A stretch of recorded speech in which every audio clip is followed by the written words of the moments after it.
Christianity എന്ന് പറയുന്നത് it's a way of life എന്ന് ബാബ പഠിപ്പിച്ചു എന്നുള്ളതാണ്. It's a way of life. Christianity എന്ന് പറയുന്നത് കേരളത്തിൽ അന്നുണ്ടായിരുന്ന ജാതി കോമരങ്ങളുടെ കൂട്ടത്തിലുള്ള ഒരു ജാതിയല്ല. Christianity is a way of life. അതൊരു ജീവിത ക്രമീകരണമാണ്. അത് അദ്ദേഹം പറയാൻ കാരണമുണ്ടായിരുന്നു. അത് നമ്മളെപ്പോലും അദ്ദേഹം പഠിപ്പിച്ചു. ജാതി മത ചിന്തകൾ കൊണ്ട് അധിഷ്ഠിതമായിരുന്നു നമ്മുടെ സമൂഹം. ഇപ്പൊ നിങ്ങൾ അവർ പുതുക്രിസ്ത്യാനികൾ എന്ന് പറഞ്ഞ് മാറ്റി നിർത്തുകയാണ്. നിങ്ങൾ ഒരു കാലത്ത് പുതുക്രിസ്ത്യാനികളായിരുന്നു. നിങ്ങൾ ഒരുമിച്ച് നമ്മൾ ഒരേ അപ്പത്തിന്റെ അംശികളാണെന്ന ബോധ്യം നമുക്കുണ്ടാകുമ്പോൾ മാത്രമേ ഈ സഭയിൽ അനുഗ്രഹീതമായ ഒരു ഭാവി ഉണ്ടാകൂ എന്ന് ബാബ പഠിപ്പിച്ചു. അതിനുവേണ്ടി ധനമുള്ളവരോട് പോരാടാനുള്ള ആത്മധൈര്യം, അല്ലെങ്കിൽ അന്നത്തെ പ്രമാണികളോട് പോരാടാനുള്ള ആത്മധൈര്യം ബാബയ്ക്ക് ഉണ്ടായിരുന്നു എന്നുള്ളത് നമ്മൾ മനസ്സിലാക്കണം. എഴുത്തുകൊണ്ട് നമ്മളെ തടസ്സപ്പെടുത്തുകയും നമ്മുടെ വിശ്വാസം തെറ്റാണെന്ന് പഠിപ്പിക്കുകയും ചെയ്യാൻ പരിശ്രമിച്ചവരോട് എഴുത്തിന്റെ ഭാഷയിൽ തന്നെ സഭ്യമായ രീതിയിൽ തന്നെ മറുപടി പറയുവാൻ ബാബയ്ക്ക് സാധിച്ചു. ബാബ ചുരുങ്ങിയ ഒരു മനുഷ്യനായിരുന്നില്ല. വെറുതെ ഒരു പ്രാർത്ഥനക്കാരൻ മാത്രമായിരുന്നില്ല. പ്രാർത്ഥനയ്ക്കും അപ്പുറം പ്രവർത്തിക്കാനുള്ള ഊർജം കിട്ടിയ മനുഷ്യനായിരുന്നു ബാബ. ആ വലിയ കഴിവ് സുറിയാനി സഭയ്ക്ക് ഇന്നും പൈതൃകമായി ലഭിച്ചിരിക്കുന്നു. മലങ്കര സഭയുടെ മലങ്കര മെത്രാപ്പൊലീത്തമാർക്കെല്ലാം പ്രാർത്ഥിക്കാനും പോരാടാനും സമചിത്തതയോടെ വീക്ഷണത്തോടെ ഈ കാര്യങ്ങൾ ക്രമപ്പെടുത്തുവാനുള്ള ഭാഗ്യം കിട്ടിയിട്ടുണ്ട്. ശ്രേഷ്ഠ ബാബ തിരുമനസ്സുകൊണ്ട് കഴിഞ്ഞ ദിവസങ്ങളിൽ പെഞ്ഞാമുക്ക് പള്ളിയിൽ പ്രാർത്ഥന അർപ്പിക്കാനായിട്ട് പോയി. അവിടെ നടന്നൊരു സംഭവമാണ്. പെഞ്ഞാമുക്ക് പള്ളിയുടെ പടിഞ്ഞാറ് വശത്തുള്ള കുരിശെങ്കിൽ യാക്കോബോ ഫസ്കോയുടെ തിരുശേഷിപ്പുണ്ട്. ബാബ അവിടെ പ്രാർത്ഥന നടത്തിക്കൊണ്ടിരിക്കുമ്പോൾ മറുവിഭാഗം അതിന് തൊട്ട് മുമ്പുള്ള പള്ളിയിൽ വലിയ ശബ്ദത്തിൽ വലിയ മൈക്ക് വെച്ച് ആഘോഷിച്ച് ബാബയുടെ ശബ്ദം പുറത്ത് കേൾക്കാതിരിക്കാൻ തക്കവണ്ണം വലിയ ശബ്ദത്തിൽ പ്രാർത്ഥിക്കുക. അന്ന് അവിടെ നടന്നവർ പറഞ്ഞത് ഇങ്ങനെയാണ്: ബാബ മൈക്ക് ഓപ്പറേറ്റർ വിളിച്ചിട്ട് പറഞ്ഞു, മോനെ നമ്മുടെ മൈക്ക് ഓഫ് ചെയ്തേക്ക്. അവര് പ്രാർത്ഥിച്ചോട്ടെ, നമ്മുടെ മൈക്ക് ഓഫ് ചെയ്തേക്ക്. ബാബ അവിടെ നിശബ്ദമായിട്ട് പ്രാർത്ഥിച്ചു. ആളുകൾ കൂടെ നിൽക്കുന്നവർക്ക് മാത്രം കേൾക്കാവുന്ന ഉച്ചയിൽ. വീണ്ടും പള്ളിയകത്ത് ബാബ പ്രാർത്ഥന ആരംഭിച്ചപ്പോൾ അവർ വലിയ പ്രതീക്ഷണവുമായിട്ട് വന്നിട്ട് വലിയ കാഹളങ്ങളോടെ ശബ്ദങ്ങളോടെ അട്ടഹസിച്ചുകൊണ്ട് ബാബയുടെ പ്രാർത്ഥന തടസ്സപ്പെടുത്താൻ പരിശ്രമിച്ചു. അവിടെയും ബാബ പറഞ്ഞത്, മതി, നമുക്ക് പ്രാർത്ഥിക്കുന്നത് ഇങ്ങനെ മതി, അവരവരുടെ ആഘോഷങ്ങളുമായി പോകട്ടെ. ഞാനിത് പറഞ്ഞത് മലങ്കര മെത്രാപ്പൊലീത്ത സ്ഥാനത്തേക്ക് ഉയർത്തപ്പെടുന്ന എല്ലാ പിതാക്കന്മാരിലും സുറിയാനി സഭയിൽ ഈ ദിവ്യ ചൈതന്യം കാണാനായിട്ട് നമുക്ക് സാധിക്കും എന്നാണ്. ബാബ അവരെ പരിശുദ്ധ സിംഹാസനത്തിൽ ലഭിച്ച ആ കൃപകളെ പാലിക്കാൻ, ആ സഹിഷ്ണുതയെ പാലിക്കാൻ, ആ സൗമ്യതയെ പാലിക്കാൻ സാധിച്ചുവെങ്കിൽ തുടർന്നും ഈ സഭ മുന്നോട്ടുള്ള എല്ലാ പിതാക്കന്മാരിലും പരിശുദ്ധനായ പൗലോസ് മർക്കൊലോസ് ബാവായിൽ ഉണ്ടായിരുന്ന അതേ സാത്വിക ഭാവം നിലനിർത്താനായിട്ട് സാധിക്കും. അതിന് പരിശുദ്ധാത്മാവ് ശക്തി പകരട്ടെ. പരിശുദ്ധനായ കുർലോസ് ബാവായുടെ പ്രാർത്ഥന നമുക്ക് മാധ്യസ്ഥമാകട്ടെ എന്ന് പ്രാർത്ഥിച്ചും ആശംസിച്ചുകൊണ്ടും പിതാവും പുത്രനും പരിശുദ്ധരുമായ സത്യേക ദൈവത്തിന്റെ തിരുനാമത്തിൽ തനിക്ക് സ്തുതി. നമ്മുടെ മേൽ തന്നെ കരുണയും മനോളവും നീക്കി ഉണ്ടായിരിക്കട്ടെ. ആമേൻ. മലങ്കര യാക്കോബായ സുറിയാനി ഓർത്തഡോക്സ് സഭയുടെ പ്രാദേശിക തലവനും നമ്മുടെ ശ്രേഷ്ഠ കാതോലിക്ക ബാവായും മലങ്കര മെത്രാപ്പൊലീത്തയുമായ അഭിമന്യ പിതാവ് അബൂന്മർ ബസേലിയോസ് ജോസഫ് ബാവ തിരുമേനി, വന്യ കോർപ്പിസ്കോപ്പാച്ചന്മാർ, ഈ ഇടവകയുടെ അനുഗ്രഹീത വികാരി ഇത്രയും ബഹുമാനപ്പെട്ട പുളിക്കപ്പറമ്പിൽ തോമസ് അച്ഛൻ, സഹവികാരി ഏറ്റവും പ്രിയപ്പെട്ട എബിനച്ചൻ, സഹോദര വൈദികരെ, മാതാപിതാക്കളെ, സഹോദരി സഹോദരങ്ങളെ, ബാവ തിരുമനസ്സുകൊണ്ട് പോകുമ്പോൾ എന്നോട് പറഞ്ഞത് ഇനി ബാക്കിയുള്ള ചരിത്രം അച്ഛൻ പറഞ്ഞു എന്നാണ്. എൻ്റെ പ്രശ്നം ഇനി ബാക്കി ചരിത്രം ഇല്ല എന്നുള്ളതാണ്. പറയാനുള്ള മുഴുവൻ കാര്യങ്ങളും ചരിത്രത്തിന്റെ ഭാഗമായി നിന്നുകൊണ്ട് ശ്രേഷ്ഠ ബാവ തിരുമനസ്സ് പറഞ്ഞു തീർത്തിട്ടുണ്ട്. ഇനി എന്ത് പരിശുദ്ധനായ കുർലോസ് ബാവയെ കുറിച്ച് കൂടുതൽ നമ്മൾ ചിന്തിക്കണം എന്ന് മാത്രമാണ് ഞാനിപ്പോൾ അത്ഭുതത്തോട് നോക്കുന്നത്. വളരെ അനുഗ്രഹിക്കപ്പെട്ടൊരു ദൈവാലയത്തിലാണ് ഞാൻ നിൽക്കുന്നത് എന്ന ബോധ്യം എനിക്കുണ്ട്. ബാവ ഓർമ്മിപ്പിച്ചതുപോലെ ഇതുപോലെ ഭാഗ്യം കിട്ടിയ ഒരു പള്ളി എത്ര എണ്ണം ശേഷിപ്പുണ്ട് എന്ന് എനിക്ക് തോന്നുന്നില്ല. വളന്തുരുത്തി പള്ളിയിലാണ് 2 പിതാക്കന്മാർക്ക് കബറടങ്ങിയിട്ടുള്ള മറ്റൊരു ദൈവാലയം. അങ്കമാലി പള്ളിയാണ് 2 പിതാക്കന്മാരുടെ കബറടമുള്ള മറ്റൊരു ദൈവാലയം. പരിശുദ്ധ സഭയുടെ തെക്കൻ പ്രദേശത്തിലെ കേന്ദ്രം എന്ന് തന്നെ വിളിക്കാവുന്ന മഞ്ഞനിക്കര തേരയിലാണ് പിന്നീട് 5 പിതാക്കന്മാരുടെ കബറടം നമുക്ക് കാണാനായിട്ട് സാധിക്കുക. അതിനപ്പുറത്തേക്ക് ഇത്രയും പിതാക്കന്മാർ കബറടങ്ങിയ മറ്റു ദൈവാലയങ്ങൾ മലങ്കര സഭയിൽ വളരെ ചുരുക്കം, എൻ്റെ അറിവിൽ വളരെ പരിമിതമാണ്. അത്രമേൽ അനുഗ്രഹിക്കപ്പെട്ട ഒരു ഇടവകയിലാണ് ഞാൻ നിൽക്കുന്നത്. ആ ഇടവകയുടെ അനുഗ്രഹീത സന്താനങ്ങളാണ് എൻ്റെ മുമ്പിൽ ഇരിക്കുന്നത് എന്നുള്ള ബോധ്യമുണ്ട്. ദൈവം നിങ്ങൾക്ക് തന്ന ഈ വലിയ ഭാഗ്യത്തിന് നിങ്ങളോട് ചേർന്ന് ഞാനും ദൈവത്തെ മഹത്വപ്പെടുത്തുകയാണ്. പരിശുദ്ധനായ പൗലോസ് മർക്കൊലോസ് ബാവായുടെ ഓർമ്മ നിർവഹിക്കപ്പെടുമ്പോൾ ബാവായുടെ ജീവിതത്തിന്റെ വിശുദ്ധിയും സഭാചരിത്രത്തിൽ ബാവ നിർവഹിച്ച പങ്കിനെക്കുറിച്ചുമെല്ലാം വളരെ ഭംഗിയായി ശ്രേഷ്ഠ ബാവ തിരുമനസ്സുകൊണ്ട് നമ്മളോട് കൽപ്പിച്ച് അരുളി ചെയ്തതാണ്. അതുകൊണ്ട് അദ്ദേഹത്തിന്റെ ബാല്യത്തെക്കുറിച്ചും അദ്ദേഹത്തിന്റെ ജീവിതഗതികളെക്കുറിച്ചും ഒക്കെ കൂടുതൽ പറയാൻ ഞാൻ ആഗ്രഹിക്കുന്നില്ല. നേരെ മറിച്ച് ക്രൈസ്തവ സമൂഹത്തിന് പൊതുവായും മലങ്കര യാക്കോബായ സുറിയാനി ഓർത്തഡോക്സ് സഭയ്ക്ക് പ്രത്യേകമായും ബാവ നിർവഹിച്ചതായ, ബാവ ചെയ്തതായ കൃപകളെക്കുറിച്ചും അനുഗ്രഹങ്ങളെക്കുറിച്ചും പലപ്പോഴും നമുക്ക് വേണ്ടത്ര വിധം പരിജ്ഞാനമില്ല എന്നുള്ളത് ഒരു വലിയ സത്യമാണ്. വിശുദ്ധരുടെ പട്ടികയിൽ ഉൾപ്പെട്ട് നമ്മൾ തുബ്ദേനിൽ പരിശുദ്ധ പിതാവിന്റെ പേര് ഓർക്കുന്നുണ്ടെങ്കിലും അദ്ദേഹത്തെക്കുറിച്ചുള്ള പഠനങ്ങളും അദ്ദേഹത്തെക്കുറിച്ചുള്ള എഴുത്തുകളും വളരെ ചുരുക്കമാണ് സഭയ്ക്കകത്ത് എന്നുള്ളത് നമ്മുടെ പരാജയമായി തന്നെ നമ്മൾ മനസ്സിലാക്കണം. വേണ്ട വിധത്തിൽ മനസ്സിലാക്കാൻ സാധിക്കാതെ പോയതോ വേണ്ട വിധത്തിൽ മനസ്സിലാക്കാതെ പോയതോ ആയ ഒരു പിതാവിനെ കുറിച്ചാണ് നമ്മൾ ഇന്ന് ചിന്തിക്കുന്നത്. ആ പരിശുദ്ധ പിതാവിന്റെ ഓർമ്മയാണ് നമ്മൾ ഇന്ന് ആചരിക്കുന്നത്. 2007 മുതൽ മെത്രാപ്പൊലിത്തന്മാരായിട്ട് തിരഞ്ഞെടുക്കപ്പെടേണ്ടുന്നവരെ കുറിച്ചുള്ള ചർച്ചകൾ നടക്കുന്ന ഒരു കാലം ഉണ്ടായിരുന്നു. അതിൽ 2 പേരുകളാണ് പ്രധാനമായിട്ട് ഉയർന്നു കേട്ടത്. ഒന്ന് കൊച്ചുപറമ്പിൽ പൗലോസ് എന്ന് പറയുന്ന റമ്പാച്ചന്റെയും മറ്റൊന്ന് വട്ടശ്ശേരിൽ ഗീവർഗീസ് എന്ന് പറയുന്ന റമ്പാച്ചന്റെയും. വടക്കൻ പ്രദേശങ്ങളിൽ പ്രത്യേകിച്ച് കണ്ടനാട്, കൊച്ചി, ഭദ്രാസനങ്ങളിലെല്ലാം വളരെ ശക്തമായി ഉയർന്നു കേട്ട പേര് പരിശുദ്ധനായ പൗലോസ് റമ്പാച്ചന്റെ ആണെങ്കിൽ തെക്കൻ ഭദ്രാസനങ്ങളിൽ ഉയർന്നു കേട്ട പേര് വട്ടശ്ശേരിയിൽ ഗീവർഗീസ് മൽപ്പാനച്ചന്റെയാണ്. 2 പേരും സുഹൃത്തുക്കളായിരുന്നു എന്ന് നമുക്കറിയാവുന്നതാണ്. എങ്കിലും ഈ പേരുകൾ തിരഞ്ഞെടുക്കുന്ന സമയത്ത് ചില പ്രതിസന്ധികൾ ഉണ്ടാകാറുണ്ട്. ഇവർക്കിതിന് സാധിക്കുമോ എന്ന് ചോദിക്കുന്ന ഒരു ചോദ്യം. വട്ടശ്ശേരി തിരുമേനിയെ തിരഞ്ഞെടുക്കുന്നതിന് യാതൊരു തടസ്സവും ആളുകൾക്കുണ്ടായിരുന്നില്ല. എല്ലാവരും പറഞ്ഞു നല്ല മനുഷ്യനാണ്, പൂർണ്ണ ബുദ്ധിയുള്ള മനുഷ്യനാണ്, ഇതെങ്ങനെ വളച്ചൊടിച്ച് കൊണ്ടുപോകാമെന്ന് കഴിവുള്ള മനുഷ്യനാണ്. അത് ആവശ്യവുമായിരുന്നു. കാരണം അന്ന് പ്രൊട്ടസ്റ്റന്റ് മിഷണറിമാരുടെ, ആംഗ്ലിക്കൻ മിഷണറിമാരുടെ നല്ല സ്വാധീനം നിലനിൽക്കുന്ന സമയമാണ്. അവരോട് മല്ലടിച്ചു പോരാൻ, അവരോട് മത്സരിച്ചു പോരാൻ തക്ക ബുദ്ധിയും ശക്തിയും പ്രാപ്തിയുമുള്ള ഒരാൾ വേണം എന്ന് നിർബന്ധമാണ്. മറ്റൊന്ന്, കത്തോലിക്ക സഭയിലേക്ക് ചേർക്കപ്പെടുവാനുള്ള ചില പരിശ്രമങ്ങൾ, കത്തോലിക്ക സഭയിലേക്ക് തിരികെ ചേരുവാനുള്ള പല പരിശ്രമങ്ങൾ അക്കാലം മുതലേ നിലനിന്നിരുന്നു എന്നുള്ളതും ഒരു സത്യമാണ്. അതിൽ മാർത്തോമാ ആറാമന്റെ പങ്ക് ചെറുതല്ല. അദ്ദേഹത്തിന്റെ കാലം മുതലുള്ള ചില പരിശ്രമങ്ങൾ നടക്കുന്നുണ്ട്. അതുകൊണ്ട് പരിശുദ്ധ സിംഹാസനത്തിന് കീഴിൽ തന്നെ ഈ പരിശുദ്ധ സഭയെ ഉറപ്പിച്ചു നിർത്താനുള്ള അധ്വാനം, അതിനുള്ള തക്ക ബുദ്ധിയും ശക്തിയും പ്രാപ്തിയും ഉള്ള ഒരാളെ തന്നെ മെത്രാപ്പൊലീത്തയെ തെരഞ്ഞെടുക്കണം എന്നുള്ളത് സഭയുടെ അന്നത്തെ ദൃഢനിശ്ചയത്തിന്റെ ഭാഗമാണ്.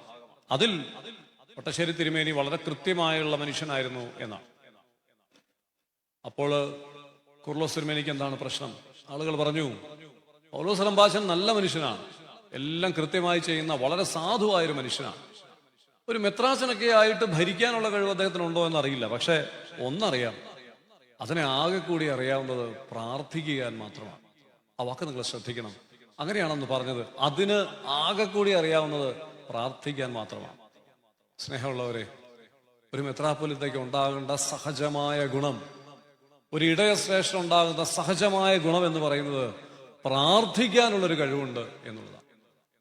അത് തന്നെയാണ് പരിശുദ്ധനായ കുർലോസ് ബാവായുടെ ജീവിതത്തിൽ മുഴുവൻ വിളങ്ങിയ അദ്ദേഹത്തിന്റെ പ്രകാശം.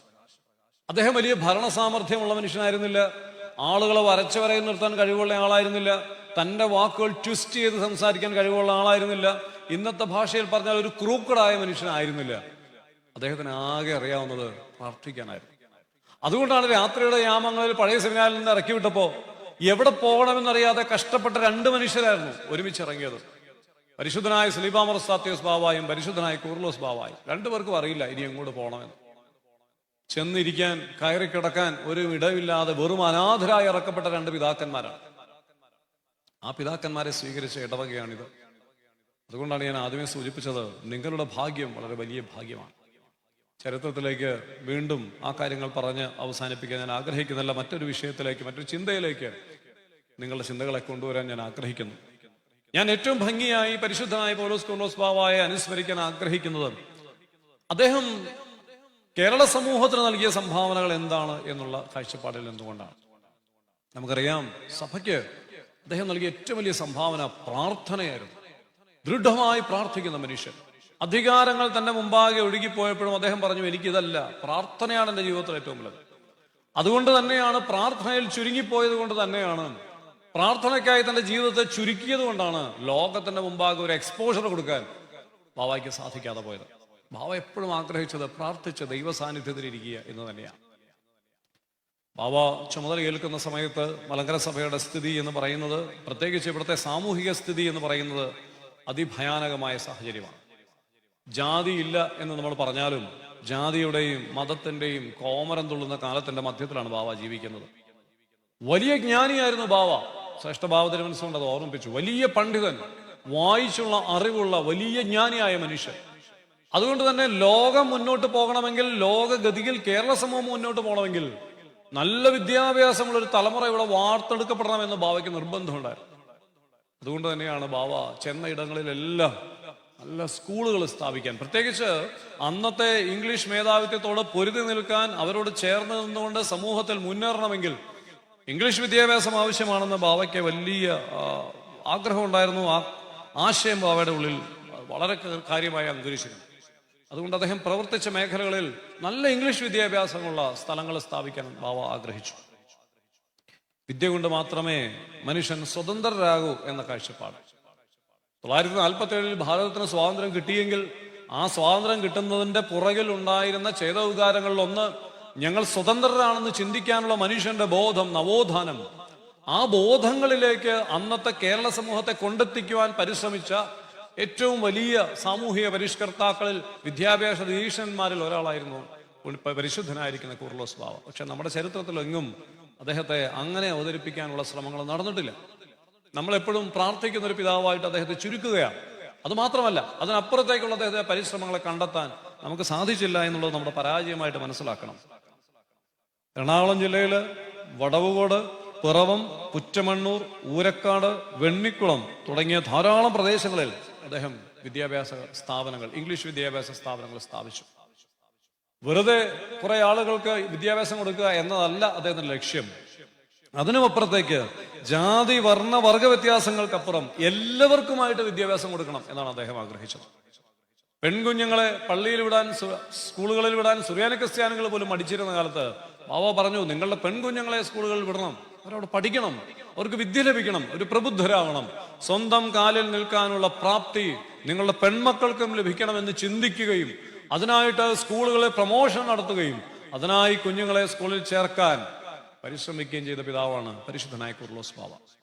അന്ന് സമൂഹത്തിന്റെ താഴേക്കിടയിൽ നിന്ന് നമ്മൾ ഇന്ന് പറയുന്ന, അല്ലെങ്കിൽ നമ്മൾ ഇന്ന് അധകൃത വർഗം എന്ന് പറയുന്ന ആളുകൾ, അല്ലെങ്കിൽ ഇന്ന് ബാക്ക്വേർഡ് കമ്മ്യൂണിറ്റി ആയിട്ട് പരിഗണിക്കപ്പെടുന്ന ആളുകൾ, അവർക്ക് സ്കൂളിൽ പോയിട്ട് പൊതു ഇടങ്ങളിൽ പോലും നടക്കാനുള്ള സ്വാതന്ത്ര്യം ഇല്ലാത്ത കാലത്താണ് പരിശുദ്ധനായ കൂർലോസ് ബാവ പറഞ്ഞത്, നിങ്ങൾ വർണ്ണ വ്യത്യാസങ്ങൾക്കും ജാതി വ്യത്യാസങ്ങൾക്കും അപ്പുറം വിദ്യ എല്ലാവർക്കും ഒരുപോലെ വേണ്ടുന്നതാണ്, എല്ലാവർക്കും അതിൽ തുല്യ അവകാശമുണ്ടെന്ന് പറഞ്ഞുകൊണ്ട് അവരെ കൊണ്ടുവന്ന് പഠിപ്പിക്കാനുള്ള ശ്രമം നടത്തിയ പരിശുദ്ധന്റെ പേരാണ് പരിശുദ്ധനായ കൂർലോസ് ബാവ. അദ്ദേഹത്തിന്റെ രണ്ടാമത്തെ ഒരു വലിയ ചിന്ത എന്ന് പറയുന്നത്, there should be a moral community in our society. അദ്ദേഹം വളരെയധികം ആഗ്രഹിച്ച ഒരു കാര്യമാണ്. വിദ്യാഭ്യാസം കിട്ടിയത് കൊണ്ട് മാത്രം കാര്യമാവില്ല, സമൂഹത്തിൽ സാൻമാർഗികത വളർത്തപ്പെടുന്ന ഒരു സമൂഹം രൂപപ്പെടണം. മൊറാലിറ്റിയിൽ അധിഷ്ഠിതമായിക്കൊണ്ടിരിക്കുന്ന, എത്തിക്സിൽ അധിഷ്ഠിതമായിരിക്കുന്ന ഒരു സമൂഹം രൂപപ്പെടണമെന്ന് ബാവ വല്ലാതെ ആഗ്രഹിച്ചു. അതിന്റെ പരിണിത ഫലമായിരുന്നു വടവോട് സ്ഥാപിച്ച സ്കൂളിനോട് ചേർന്ന് അദ്ദേഹം ആരംഭിച്ച ഒരു സന്മാർഗിക പാഠാവലി, അല്ലെങ്കിൽ ഒരു സന്മാർഗിക സിലബസ്. മോറൽ എത്തിക്സിനെ കുറിച്ച് കാര്യമായ അറിവ് അന്നത്തെ സമൂഹത്തിലെ കുഞ്ഞുങ്ങൾക്ക് നൽകുവാൻ തക്കവണ്ണം ബാവ പരിശ്രമിച്ചു. അതൊന്നും ബാവയുടെ ചരിത്രത്തിൽ ആരും രേഖപ്പെടുത്തുന്നില്ല എന്നുള്ളതാണ് സങ്കടം. അല്ലെങ്കിൽ ബാവയെ കുറിച്ച് പറയുമ്പോൾ അതാരും പറയുന്നില്ല എന്നുള്ളതാണ്. ഒരു മോറൽ സൊസൈറ്റി ഉണ്ടാകണം. ഇന്ന് കേരളം അനുഭവിക്കുന്ന ഏറ്റവും വലിയ പ്രതിസന്ധികളിൽ ഒന്ന് മൊറാലിറ്റി നഷ്ടപ്പെട്ട ഒരു തലമുറയാണ് നമ്മുടെ ഉള്ളിൽ രൂപപ്പെട്ടു വരുന്നത് എന്നുള്ളതാണ്. സാൻമാർഗികതയെക്കുറിച്ച് സംസാരിക്കുന്ന പോലും തെറ്റാണെന്ന് ചിന്തിക്കുന്ന ഒരു സമൂഹം കൂടി നമ്മുടെ ഉള്ളിൽ രൂപപ്പെടുന്നുണ്ട്. പിള്ളേർ തോന്നുന്ന രീതിയിൽ ജീവിച്ചോട്ടെ, ആരാണ് ചോദ്യം ചെയ്യുന്നത് എന്ന് ചിന്തിക്കുക, അല്ലെങ്കിൽ ചോദ്യം ചെയ്യാൻ കൽപ്പുള്ളവൻ ആരാണെന്ന് ചോദിക്കുക, ചോദ്യം ചെയ്യുന്നവർ അടിച്ചമർത്തപ്പെടുക. അവിടെയാണ് ബാവ സ്ഥാപിച്ചത്. ബാല്യത്തിൽ തന്നെ കുഞ്ഞുങ്ങൾ സ്കൂളിൽ വരുന്ന കാലത്ത് തന്നെ അതിനെക്കുറിച്ച് പഠിച്ച് മനസ്സിലാക്കാനുള്ള ഒരു ജ്ഞാനം അവർക്കുണ്ടാകണം. അതുകൊണ്ട് ഒരു സൊസൈറ്റിയിൽ എങ്ങനെ ജീവിക്കണം, how should be A civilian, A good civilian ആകാൻ എന്ത് ചെയ്യണം എന്നുള്ള ഒരു മോറൽ വാല്യൂസ് കുഞ്ഞുങ്ങൾക്ക് പറഞ്ഞു കൊടുക്കുന്ന ഒരു സ്ഥാപനമായി തൻ്റെ സ്കൂളുകളെ മാറ്റിയെടുക്കാൻ ബാവയ്ക്ക് സാധിച്ചു. അത് അദ്ദേഹത്തിന്റെ ജീവിതത്തിലെ വലിയൊരു ദർശനമായിട്ട് നമ്മൾ ഇന്ന് മനസ്സിലാക്കണം. മൂന്നാമത്തെ അദ്ദേഹത്തിന്റെ ചിന്ത കൃഷി എന്നുള്ളതായിരുന്നു. സെൽഫ് ഡെവലപ്ഡ് ചേർച്ചസ്, അത് അദ്ദേഹത്തിന്റെ വലിയ കാഴ്ചപ്പാടായിരുന്നു. അദ്ദേഹം സ്ഥാപിച്ച എല്ലാ പള്ളികൾക്ക് ചുറ്റും ധാരാളം വൃക്ഷലതാദികൾ വിട്ടുപിടിപ്പിച്ചു. അത് ആലുവയിലെ വലിയ തിരുമേനിയും ധാരാളമായി ചെയ്തിരുന്നു. അവരെല്ലാം പറഞ്ഞിരുന്ന ഒരു കാര്യമുണ്ട്, നാളെ പള്ളിയിൽ വരുന്ന ജനത്തിന്റെ പൈസ കൊണ്ടല്ല പള്ളി നടക്കേണ്ടത്, നേരെ മറിച്ച് പള്ളി അതിന് എക്യുപ്ഡ് ആകണം. പള്ളി എക്യുപ്ഡ് ആവുകയും അതിൽ നിന്ന് ലഭിക്കുന്ന പണം കൊണ്ട് ആ ഇടവകയിലെ സാധുക്കൾ സംരക്ഷിക്കപ്പെടുകയും ചെയ്യണം. അബ്രഹാം നഷീർത്തോടെ പ്രാർത്ഥന, വിശുദ്ധ കുർബാന തക്സയില് നമ്മളൊരു പ്രാർത്ഥന അവസാനം ഇങ്ങനെ ചൊല്ലുന്നുണ്ട്, കർത്താവേ ഈ ഇടവകയിലെ ധനമുള്ളവരെ നീ കാത്തുകൊള്ളണമേ, ആ ധനമുള്ളവരാൽ തന്നെ ഈ ഇടവകയിലെ ദരിദ്രന്മാരും സാധുക്കളും അഗതികളും പോറ്റി പുലർത്തപ്പെടുമാറാകണേ. ഒരു പ്രാർത്ഥനയാണ്. ഒരിക്കലും ഈ പ്രാർത്ഥന ചൊല്ലിക്കഴിഞ്ഞപ്പോൾ എന്നോട് ഒരാൾ ചോദിച്ചു, അച്ഛൻ പാവങ്ങൾക്ക് വേണ്ടി കൂടി പ്രാർത്ഥിക്കച്ചാ, അച്ഛൻ ധനമുള്ളവരെ മാത്രം കാത്തുകൊള്ളണമേ എന്ന് പ്രാർത്ഥിച്ചാൽ അച്ഛൻ കാശുള്ളവർക്ക് വേണ്ടി മാത്രം പ്രാർത്ഥിച്ചാൽ മതി വെച്ചാ? അല്ല. ആ പ്രാർത്ഥനയുടെ രണ്ടാമത്തെ വരി ഇങ്ങനെയാണ്: അവരാൽ ഇവിടുത്തെ സാധുക്കൾ അനാഥർ പോറ്റിപ്പുലർത്തപ്പെടണം. പൈസയുള്ളവരുടെ കയ്യിൽ പൈസയുണ്ട്, പക്ഷെ അത് അവർക്ക് മാത്രമല്ല, അത് ഈ ഇടവകയ്ക്ക് പൊതുവായിട്ടുള്ളതാണെന്ന് മനസ്സിലാക്കപ്പെടണം. അങ്ങനെ ചിന്തിക്കണം. അതിന് ഉള്ള അധ്വാനം ചെയ്ത പിതാവായിരുന്നു പരിശുദ്ധനായ കൂർലോസ് ബാവ. അതുകൊണ്ട് അദ്ദേഹം സ്ഥാപിച്ച എല്ലാ ഇടങ്ങളിലും അദ്ദേഹം സെൽഫ് സഫിഷ്യന്റ് ആകാനായിട്ട് പരിശ്രമിച്ചു. ബാബ ഓർമ്മിപ്പിച്ച ഒരു സംഭവം ഞാൻ ഒന്നുകൂടി പറയുക. പഴയ സെമിനാറിൽ അദ്ദേഹം ജീവിച്ചിരുന്ന കാലത്ത് അദ്ദേഹം ചെയ്ത ഏറ്റവും വലിയ കാര്യം, പഴയ സെമിനാറിലെ കുട്ടികൾക്ക്, സെമിനാരി കുഞ്ഞുങ്ങൾക്ക് ആവശ്യമായിരിക്കുന്ന ആഹാരത്തിനുള്ള എല്ലാ സാധ്യതകളും അദ്ദേഹം അവിടെ നട്ടുപിടിപ്പിച്ചു എന്നുള്ളതാണ്. അദ്ദേഹത്തിന്റെ ജീവിതത്തിൽ ഒരു വലിയ പരിശ്രമമായിട്ട് നമ്മൾ മനസ്സിലാക്കുന്നത് പോത്താനിക്കാട്, മൂവാറ്റുപുഴയ്ക്കടുത്ത് പോത്താനിക്കാട് എന്ന് പറയുന്ന സ്ഥലത്ത് ഉള്ളൊരു സംഭവമാണ്. അവിടെ അദ്ദേഹം 300 ഏക്കർ സ്ഥലം സഭയ്ക്ക് വേണ്ടി സമ്പാദിച്ചു. ആ സ്ഥലം ഇന്നും അറിയപ്പെടുന്നത് മെത്രാൻ കൂപ്പ് എന്ന പേരിലാണ്. നിർഭാഗ്യവശാൽ നമ്മുടെ കയ്യിൽ ഇന്ന് ആ സ്ഥലമില്ല. പക്ഷെ അദ്ദേഹം അവിടെ ധാരാളം കൃഷി ചെയ്തു. ആ കൃഷി ചെയ്ത സാധനങ്ങൾ കൊണ്ട് സമൂഹത്തിലെ ഏറ്റവും പാവപ്പെട്ട മനുഷ്യർക്ക് അത് പ്രയോജനപ്പെടുന്ന വിധത്തിൽ അത് ഉപയോഗിക്കുവാൻ ബാബ പരിശ്രമിച്ചു. ഇന്ന് പോലും അങ്ങനെ ചിന്തിക്കുന്ന പിതാക്കന്മാരെ കണ്ടെത്തുക പ്രയാസമാണ്. എൻ്റെ ഇടവക, എൻ്റെ മക്കൾ സെൽഫ് സഫിഷ്യന്റ് ആവണം. ആരുടെയും മുമ്പിൽ കൈനീട്ടാതെ എൻ്റെ മക്കൾ ജീവിക്കാനുള്ള ആഹാരത്തിനുള്ള വക ഞാൻ കണ്ടെത്തി കൊടുക്കും എന്ന ദൃഢനിശ്ചയത്തോടെ സഭയെ മുന്നോട്ട് നയിച്ച പിതാവാണ് അദ്ദേഹം. നാലാമത്തെ അദ്ദേഹത്തെ കുറിച്ചുള്ള ഏറ്റവും വലിയ ചിന്ത, അക്ഷരങ്ങളിലൂടെയും ആനുകാലികങ്ങളിലൂടെയും മാത്രമേ സഭയ്ക്ക് പിടിച്ചു നിൽക്കാനാകൂ എന്ന അദ്ദേഹത്തിന്റെ ആശയമാണ്. പ്രത്യേകിച്ച് ആ കാലഘട്ടങ്ങളിൽ പ്രൊട്ടസ്റ്റന്റ് ആശയത്തിൽ പറഞ്ഞ ധാരാളം മാസികകൾ പ്രസിദ്ധീകരിക്കപ്പെടുന്ന ഒരു കാലമാണ്. ധാരാളം മാസികകൾ, ഒത്തിരി എഴുത്തുകൾ ആളുകളുടെ ഇടയിൽ പ്രചരിക്കപ്പെട്ടു. നമ്മളിങ്ങനെ പ്രസംഗിച്ചതുകൊണ്ട് കാര്യമില്ല. ഇത് എഴുതി വെച്ചാൽ നമ്മളെക്കാൾ അപ്പുറം, പറയുന്നതിനേക്കാൾ അപ്പുറം. ഇന്നിപ്പോ സോഷ്യൽ മീഡിയ വന്നപ്പോഴാണ് പറയുന്നത് 4 പേര് കേൾക്കുന്നത്. പണ്ട് ഇവിടെ പ്രസംഗിക്കുന്ന പ്രസംഗം ഇവിടെ കൊണ്ട് അവസാനിക്കും. പക്ഷെ ബാവാക്ക് മനസ്സിലായി അങ്ങനെ അവസാനിക്കാനുള്ളതല്ല. അതുകൊണ്ട് ബാവ അത് പ്രിന്റ് മീഡിയയിലേക്ക്, അന്ന് പ്രിന്റ് മീഡിയയുടെ ആരംഭമായിട്ടുള്ളൂ, അതിലേക്ക് ബാവ പരിശ്രമിച്ചു. ആംഗ്ലിക്കൻ മിഷണറിമാര്, CMS മിഷണറിമാര് നടത്തിക്കൊണ്ടിരുന്ന ധാരാളം എഴുത്തുകൾ ഉണ്ടായിരുന്നു. സുറിയാനി സഭയുടെ വിശ്വാസം തെറ്റാണ്, കഴിവില്ലാത്തതാണ്, മോശമാണ് എന്നൊക്കെ പറഞ്ഞ് എഴുതി പ്രചരിപ്പിച്ചുകൊണ്ടിരുന്നു. അതിനൊരു മറുപടി ബാവ ചെയ്തത് ഇടവക പത്രിക എന്ന് പറയുന്ന ഒരു മാഗസിൻ ആരംഭിക്കുക എന്നുള്ളതാണ്. അവരെഴുതി വിടുന്ന ഓരോ എഴുത്തിനും മറുപടിയായിട്ട് ഇവിടെ നിന്ന് ഇടവക പത്രികയിലൂടെ എഴുതാൻ അദ്ദേഹത്തിന് സാധിച്ചു. പുലിക്കോട്ടിൽ 2-ാമൻ തിരുമേനിയാണ് അതിന്റെ പ്രാരംഭം കുറിച്ചയാള് എന്ന് നമുക്ക് മനസ്സിലാക്കാം. തുടർന്ന് അതിന്റെ മുഴുവൻ ഉത്തരവാദിത്വവും പുലിക്കോട്ടിൽ തിരുമേനി ഏൽപ്പിച്ചത് പരിശുദ്ധനായ കൂർലോസ് ബാവയാണ്. കൂർലോസ് ബാവയാണ് പിന്നീട് അത് ആരംഭിക്കുന്നത്. അതിന്റെ ആദ്യത്തെ പ്രവർത്തകരെന്ന് പറയുന്നത് മുളന്തുരുത്തിക്കാരനായ ശ്രീ TM ചാക്കോയിലൂടെ, പിന്നീട് സഭയിൽ ഏറ്റവും അറിയപ്പെടുന്ന EM ഫിലിപ്പിലൂടെ ആ ഇടവക പത്രിക എന്ന് പറയുന്ന മാഗസിൻ ആരംഭിച്ചു. അതിന്റെ അവസാനം എന്താണെന്നുള്ളതാണ് ഏറ്റവും രസകരം. മിഷണറിമാരുടെ മാസികകൾ തങ്ങളുടെ പരിഹാസവും വിയോജനക്കുറിപ്പുകളും എഴുതുന്ന പരിപാടി അവസാനിപ്പിക്കുന്നത് വരെ ബാവ ഈ തന്റെ പ്രസ്ഥാനത്തെ മുന്നോട്ട് കൊണ്ടുപോയി എന്നുള്ളതാണ്. അതുകൊണ്ട് എഴുത്തുകളുടെ ലോകത്തേക്ക് ബാബ പ്രവേശിപ്പിക്കുകയും എഴുത്തുകൊണ്ട് നമ്മളെ തടസ്സപ്പെടുത്തുകയും നമ്മുടെ വിശ്വാസം തെറ്റാണെന്ന് പഠിപ്പിക്കുകയും ചെയ്യാൻ പരിശ്രമിച്ചവരോട് എഴുത്തിന്റെ ഭാഷയിൽ തന്നെ, സഭ്യമായ രീതിയിൽ തന്നെ മറുപടി പറയുവാൻ ബാവയ്ക്ക് സാധിച്ചു. 5-ാമത്തെ ബാവയുടെ ഏറ്റവും വലിയ ചിന്ത ഞാൻ അവസാനിപ്പിക്കുക. അത് ക്രിസ്ത്യാനിറ്റി എന്ന് പറയുന്നത് it's a way of life എന്ന് ബാവ പഠിപ്പിച്ചു എന്നുള്ളതാണ്. It's a way of life. Christianity എന്ന് പറയുന്നത് കേരളത്തിൽ അന്നുണ്ടായിരുന്ന ജാതി കോമരങ്ങളുടെ കൂട്ടത്തിലുള്ള ഒരു ജാതിയല്ല. Christianity is a way of life. അതൊരു ജീവിത ക്രമീകരണമാണ്. അത് അദ്ദേഹം പറയാൻ കാരണമുണ്ടായിരുന്നു. അത് നമ്മളെപ്പോലും അദ്ദേഹം പഠിപ്പിച്ചു. ജാതി മത ചിന്തകൾ കൊണ്ട് അധിഷ്ഠിതമായിരുന്നു നമ്മുടെ സമൂഹം. ഇതര സമുദായങ്ങളിൽ നിന്നോ അല്ലെങ്കിൽ അധകൃതമായ വർഗങ്ങളിൽ നിന്നോ ഒരാൾ ക്രിസ്തുമതം സ്വീകരിച്ച് പള്ളിയിലേക്ക് വന്നാൽ നമ്മുടെ ആളുകൾക്ക്, സുറിയാനി ക്രിസ്ത്യാനികൾക്ക് കൂടെ ഇരുത്താൻ അന്നും ഇന്നും പ്രയാസമുണ്ടെന്നാണ് ഞാൻ വിചാരിക്കുന്നത്. ആ പ്രയാസം ഉണ്ടായിരുന്നു. പള്ളിയിൽ വരുന്ന, വിശ്വാസം സ്വീകരിച്ച് സഭയിലേക്ക് വരുന്ന പുതു ക്രിസ്ത്യാനികൾ എന്ന് പറഞ്ഞ് അവരെ മാറ്റി നിർത്തുമായിരുന്നു സഭ. സഭയിലുള്ളവർ, സഭയല്ല സഭയിലുള്ളവർ. ബാബ ചെയ്ത പരിപാടി വടക്കൻ മണ്ണൂര്, കുറുപ്പമ്പടി, കണ്ടനാട്, കടമ്പനാട്, കായംകുളം, കോഴിപ്പള്ളി, പെരുവ, അരീപ്പറമ്പ്, അയർക്കുന്നം, മാലം, മണർക്കാട്, ഇങ്ങനെ ധാരാളം സ്ഥലങ്ങളിൽ അങ്ങനെ വരുന്നവർക്ക് വേണ്ടി ബാവ പള്ളികൾ സ്ഥാപിച്ചു. പണ്ടത് അറിയപ്പെട്ടിരുന്നത് പുലയ പള്ളികളിൽ നിന്നാണ്. അവിടെ വിശുദ്ധ കുർബാന അർപ്പിക്കാൻ പുരോഹിതരെ നിയമിച്ചു. എന്നിട്ട് ബാവ പഠിപ്പിച്ചു, എന്ന് നിങ്ങൾ ഒന്നാകുന്നോ അന്നേ ഈ സഭയ്ക്ക് അഭിവൃദ്ധി ഉണ്ടാകും. ഇപ്പൊ നിങ്ങൾ അവര് പുതുക്രിസ്ത്യാനികൾ എന്ന് പറഞ്ഞ് മാറ്റി നിർത്തുകയാണ്.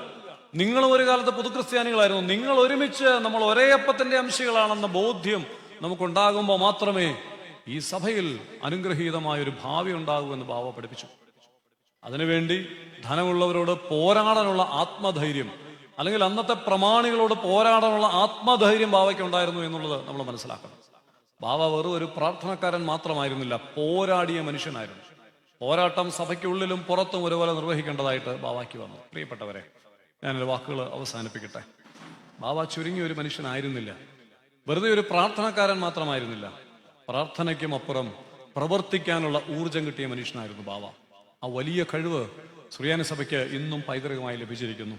മലങ്കര സഭയുടെ മലങ്കര മെത്രാപ്പോലിത്തമാർക്കെല്ലാം പ്രാർത്ഥിക്കാനും പോരാടാനും സമചിത്തതയോടെ വീക്ഷണത്തോടെ ഈ കാര്യങ്ങൾ ക്രമപ്പെടുത്തുവാനുള്ള ഭാഗ്യം കിട്ടിയിട്ടുണ്ട്. ഒറ്റ കാര്യം കൂടി പറഞ്ഞ് ഞാൻ അവസാനിപ്പിക്കുക. ശ്രേഷ്ഠ ബാവ തിരുമനസ്സുകൊണ്ട് കഴിഞ്ഞ ദിവസങ്ങളിൽ പെഞ്ഞാമുക്ക് പള്ളിയിൽ പ്രാർത്ഥന അർപ്പിക്കാനായിട്ട് പോയി. അവിടെ നടന്നൊരു സംഭവമാണ്. പെഞ്ഞാമുക്ക് പള്ളിയുടെ പടിഞ്ഞാറ് വശത്തുള്ള കുരിശെങ്കിൽ യാക്കോബ് ഫസ്കോയുടെ തിരുശേഷിപ്പുണ്ട്. ബാവ അവിടെ പ്രാർത്ഥന നടത്തിക്കൊണ്ടിരിക്കുമ്പോൾ മറുവിഭാഗം അതിന് തൊട്ട് മുമ്പുള്ള പള്ളിയിൽ വലിയ ശബ്ദത്തിൽ വലിയ മൈക്ക് വെച്ച് ആഘോഷിച്ച് ബാവയുടെ ശബ്ദം പുറത്ത് കേൾക്കാതിരിക്കാൻ തക്കവണ്ണം വലിയ ശബ്ദത്തിൽ പ്രാർത്ഥിക്കുക. അന്ന് അവിടെ നടന്നവർ പറഞ്ഞത് ഇങ്ങനെയാണ്: ബാവ മൈക്ക് ഓപ്പറേറ്റർ വിളിച്ചിട്ട് പറഞ്ഞു, മോനെ നമ്മുടെ മൈക്ക് ഓഫ് ചെയ്തേക്ക്. അവര് പ്രാർത്ഥിച്ചോട്ടെ, നമ്മുടെ മൈക്ക് ഓഫ് ചെയ്തേക്ക്. ബാവ അവിടെ നിശബ്ദമായിട്ട് പ്രാർത്ഥിച്ചു. ആളുകൾ കൂടെ നിൽക്കുന്നവർക്ക് മാത്രം കേൾക്കാവുന്ന ഉച്ചയിൽ.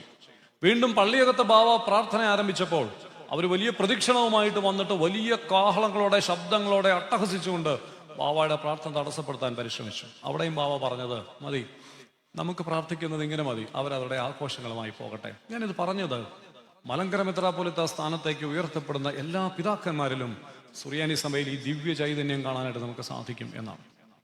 ബാവ അവരെ പരിശുദ്ധ സിംഹാസനത്തിൽ ലഭിച്ച ആ കൃപകളെ പാലിക്കാൻ, ആ സഹിഷ്ണുതയെ പാലിക്കാൻ, ആ സൗമ്യതയെ പാലിക്കാൻ സാധിച്ചുവെങ്കിൽ തുടർന്നും ഈ സഭ മുന്നോട്ടുള്ള എല്ലാ പിതാക്കന്മാരിലും പരിശുദ്ധനായ പൗലോസ് മർക്കുലോസ് ബാവായിൽ ഉണ്ടായിരുന്ന അതേ സാത്വിക ഭാവം നിലനിർത്താനായിട്ട് സാധിക്കും. അതിന് പരിശുദ്ധാത്മാവ് ശക്തി പകരട്ടെ. പരിശുദ്ധനായ കുർലോസ് ബാവായുടെ പ്രാർത്ഥന നമുക്ക് മാധ്യസ്ഥമാകട്ടെ എന്ന് പ്രാർത്ഥിച്ചും ആശംസിച്ചുകൊണ്ടും എൻ്റെ വാക്കുകൾ ഉപസംഹരിക്കുന്നു. ഈ വലിയ സദസ്സിൽ ഒരുമിച്ച് ശ്രേഷ്ഠഭാവ തിരുമനസ്സിന്റെ മുമ്പാകെ നിന്നുകൊണ്ട് ബലഹീനമായ ശബ്ദത്തിൽ പരിശുദ്ധനായ പൗലോസ് മർക്കുലോസ് ബാവയെ കുറിച്ച് അനുസ്മരിക്കുവാനുള്ള ഭാഗ്യം തന്ന ദൈവത്തെ സ്തുതിക്കുന്നു. ഒപ്പം അനുവദിച്ച ശ്രേഷ്ഠഭാവ തിരുമനസ്സിന്റെ സന്നിധിയിൽ എൻ്റെ എല്ലാ നന്ദിയും സ്നേഹവും സമയത്ത് കരേറ്റി ഭയഭക്തി ബഹുമാന ആദരവുകൾ പ്രകടിപ്പിക്കുന്നു. ഒപ്പം ഇടവകയുടെ വികാരി ബഹുമാനപ്പെട്ട പുളിക്കർപ്പച്ചനോടും എബിനച്ചനോടും എല്ലാ കോർപ്പിസ്കോപ്പച്ചന്മാരോടും സഹോദര വൈദികരോടും നിങ്ങൾ ഓരോരുത്തരോടും, പ്രത്യേകിച്ച് പള്ളിയുടെ ഭരണസമിതി, പ്രിയപ്പെട്ട ട്രസ്റ്റിമാർ, സെക്രട്ടറി, എല്ലാവരോടുമുള്ള നന്ദി. ഈ പരിപാടി ക്രമീകരിക്കുവാൻ എന്നെ ഏറ്റവും കൂടുതൽ സഹായിച്ചത് ബെവി കടവുംഭാഗം സാറാണ്. അദ്ദേഹത്തോടുള്ള നന്ദി ഒറ്റ വാക്കിൽ സമർപ്പിച്ചുകൊണ്ട് വാക്കുകൾ ഉപസംഹരിക്കുന്നു. ദൈവത്തിരുനാമം മഹത്വപ്പെടുമാറാകട്ടെ.